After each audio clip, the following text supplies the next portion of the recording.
नमस्कार साथियों, आपके अपने YouTube चैनल पे आपका स्वागत है दोस्तों देखिए, आज का हमारा जो बिंदु है वो है भारत में आर्थिक नियोजन।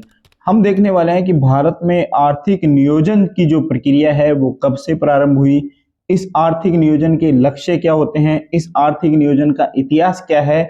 आज के इस वीडियो में हम ये सब कुछ देखने वाले हैं, क्योंकि एग्जाम के पॉइंट ऑफ व्यू से ये एक महत्वपूर्ण बिंदु है। तो हम देखते हैं कि भारत में जो इकोनॉमिक प्लानिंग है वो कब से प्रारंभ होती है।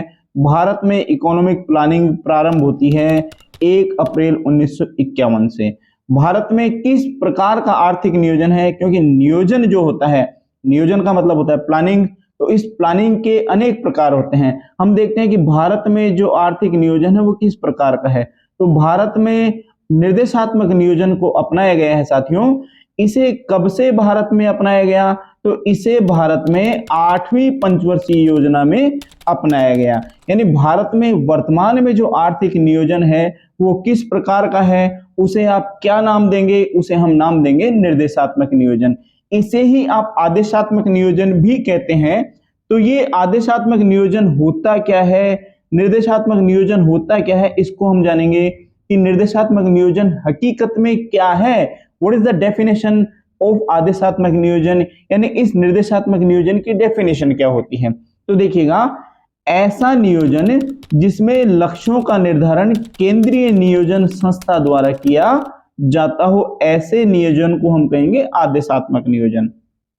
देखिए, ये जो आदेशात्मक नियोजन है, इस आदेशात्मक नियोजन को हम मुख्य रूप से 1991 में, जब भारत में आर्थिक सुधारों का दौर प्रारंभ किया गया, जिसे आप उदारीकरण के दौर के नाम से भी जानते हैं, उस समय भारत में ये जो निर्देशात्मक नियोजन है, इस विचारधारा को फिर से पुनः स्वीकार किया गया था। यानी आर्थिक नियोजन का जो प्रकार होता है आदेशात्मक नियोजन, इसे वापस से 1991 में आर्थिक सुधारों के दौर में इसे पुनः स्वीकार कर लिया गया।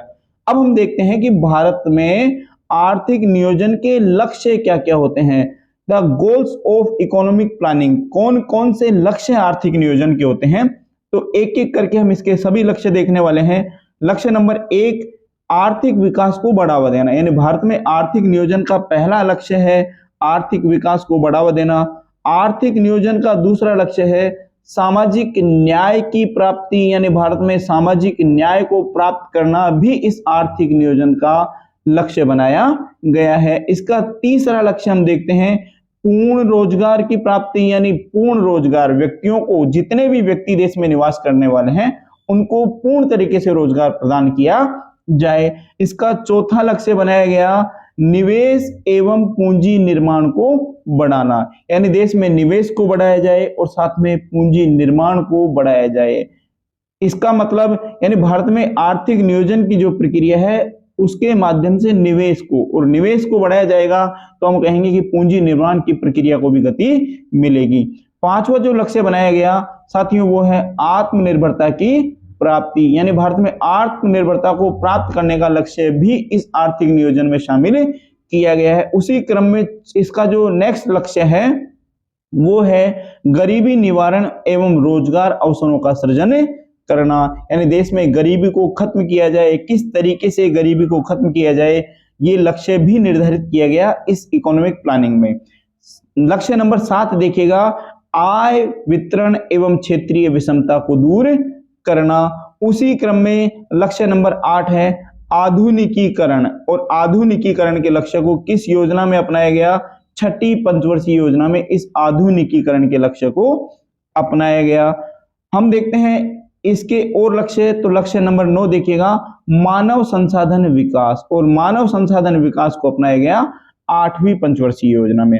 हम देखते हैं इसका 10वां लक्ष्य, तो 10वां लक्ष्य है निजीकरण, उदारीकरण तथा वैश्वीकरण के दौर में गरीबों को सुरक्षा जाल प्रदान करना। यानी देश में 1991 में 1991 में भारत में जो रिफॉर्म्स अपनाए गए, हम ये कह सकते हैं जो एलपीजी पॉलिसी अपनाई गई, हम ये कह सकते हैं कि जो निजीकरण का दौर प्रारंभ किया गया, उदारीकरण का दौर प्रारंभ किया गया और वैश्वीकरण का जो दौर प्रारंभ किया गया, उस दौर में गरीब व्यक्तियों को सुरक्षा प्रदान करने का लक्ष्य भी इस आर्थिक नियोजन का बनाया गया था।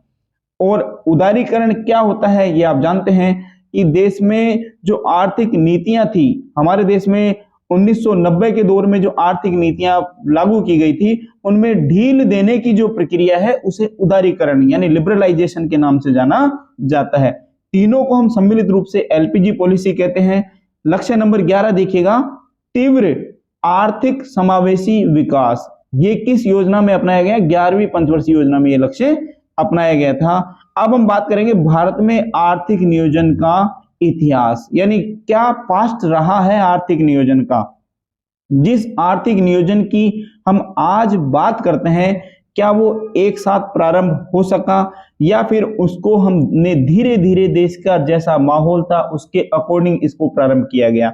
तो देखिए साथियों, कोई भी नई व्यवस्था एक साथ प्रारंभ नहीं होती है, उसके पीछे एक लंबा इतिहास होता है। और भारत में आर्थिक नियोजन जो लागू हुआ 1951 में, उसके पीछे भी एक लंबा इतिहास है। इस इतिहास को हम देखते हैं, पॉइंट टू पॉइंट देखिएगा। भारत में आर्थिक नियोजन का विचार जो है वो सर्वप्रथम किसके द्वारा दिया गया? एम विश्वेश्वरैया द्वारा दिया गया। इनके द्वारा एक पुस्तक लिखी गई और उस पुस्तक का नाम था प्लान इकोनॉमी फॉर इंडिया। ये पुस्तक 1934 में प्रकाशित होती है और इस पुस्तक में इनके द्वारा भारत में आर्थिक नियोजन का विचार दिया गया। तो भारत में आर्थिक नियोजन का विचार देने वाले जो प्रथम व्यक्ति हैं वो हैं एम विश्वेश्वरैया। कब दिया गया? 1934 में दिया गया। ये साथियों एम विश्वेश्वरैया दक्षिणी भारत के निवासी हैं, यानी भारत में दक्षिणी जो हिस्सा है उसके निवासी हैं। इनका कई बार पूरा नाम भी पूछा जाता है, तो इनका पूरा नाम क्या है? मोक्ष गुंडम विश्वेश्वरैया। वैसे ये हम ये कहें कि किस नाम से फेमस है, ये एम विश्वेश्वरैया के नाम से ही फेमस हैं, परंतु इनका पूरा नाम कई बार पूछ लिया जाता है। क्यों? क्योंकि ये भारत में आर्थिक नियोजन का विचार देने वाले व्यक्ति हैं। आर्थिक नियोजन के जनक अलग हैं भारत में। जनक कौन माने जाते हैं? जनक माने जाते हैं पंडित जवाहरलाल नेहरू। लेकिन विचार देने वाले व्यक्ति कौन है? वो है एम विश्वेश्वरैया। और इनकी पुस्तक प्लान इकोनॉमी फॉर इंडिया में इनके द्वारा ये विचार दिया गया था। नेक्स्ट देखते हैं, वर्ष 1938 में भारत में राष्ट्रीय आयोजना समिति का गठन किया जाता है। और ये जो राष्ट्रीय आयोजना समिति है ये किसकी अध्यक्षता में बनाई जाती है? ये बनाई जाती है पंडित जवाहरलाल नेहरू की अध्यक्षता में। तो ये भी आर्थिक नियोजन को प्रारंभ हम कह सकते हैं प्राप्त करने का एक जरिया होता है। भारत में आर्थिक नियोजन की तरफ जो कदम बढ़े उन कदमों को हम देख रहे हैं पॉइंट टू पॉइंट। नेक्स्ट है, वर्ष 1941 में रामास्वामी मुदालियर की अध्यक्षता में मुदालियर आयोग का गठन किया जाता है। और ये जो मुदालियर आयोग है ये हम कह सकते हैं कि इतिहास में आर्थिक नियोजन की तरफ कदम बढ़ाने में एक महत्वपूर्ण आयोग के तौर पे साबित होता है। इसी क्रम में हम देखते हैं कि वर्ष 1944-45 में बंबई में 8 उद्योगपतियों द्वारा एक प्लान तैयार किया गया जिसे किस नाम से? बॉम्बे प्लान के नाम से जाना गया। और इस बॉम्बे प्लान का लक्ष्य क्या था? बॉम्बे प्लान का लक्ष्य बनाया गया साथियों, भारत में प्रति व्यक्ति आय को 65 रुपए से बढ़ाकर आने वाले 15 वर्षों में कितना रुपया करना? 130 रुपया करना। ये इस बॉम्बे प्लान का लक्ष्य रखा गया।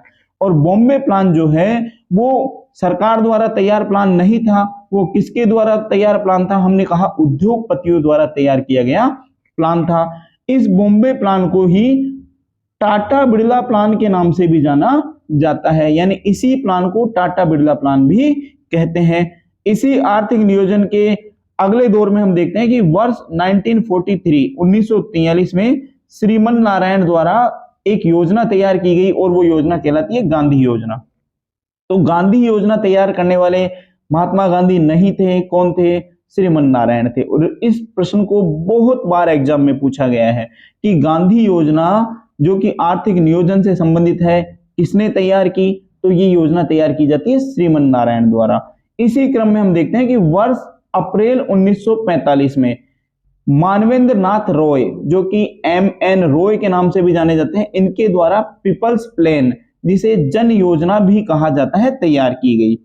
आगे देखिएगा, वर्ष 1944 में 1944 में अर्देशीर दलाल की देखरेख में भारत में आयोजना एवं विकास विभाग की स्थापना की जाती है। साथ में देखते हैं कि 1946 1946 में केसी नियोगी की अध्यक्षता में सलाहकारी योजना परिषद की स्थापना की गई। और साथियों, ये जो केसी नियोगी समिति है, ये हम ये कह सकते हैं कि इस समिति की सिफारिश पर ही आगे जाकर भारत में योजना आयोग की स्थापना की जाती है। और ये प्रश्न बहुत बार एग्जाम में सीधा पूछा गया है कि भारत में योजना आयोग की स्थापना किस समिति की सिफारिश पर की गई। तो 1946 में एक समिति बनी थी केसी नियोगी की अध्यक्षता में, उस समिति की सिफारिश पर भारत में योजना आयोग की स्थापना की जाती है। नेक्स्ट आगे देखिएगा, वर्ष 1950 में जयप्रकाश नारायण द्वारा सर्वोदय प्लान तैयार किया गया। तो ये भी हम कह सकते हैं कि आर्थिक नियोजन को लेकर एक महत्वपूर्ण प्लान है, ये भी सर्वोदय प्लान, जो किसके द्वारा तैयार किया जाता है, जयप्रकाश नारायण द्वारा। और अंत में हम देखते हैं कि भारत में 15 मार्च 1950 को योजना आयोग की स्थापना की गई। और ये जो योजना आयोग है वो एक महत्वपूर्ण आयोग के तौर पे जाना जाता है। हमने देखा कि इस योजना आयोग को बाद में 1 जनवरी 2015 को कन्वर्ट कर दिया जाता है नीति आयोग में।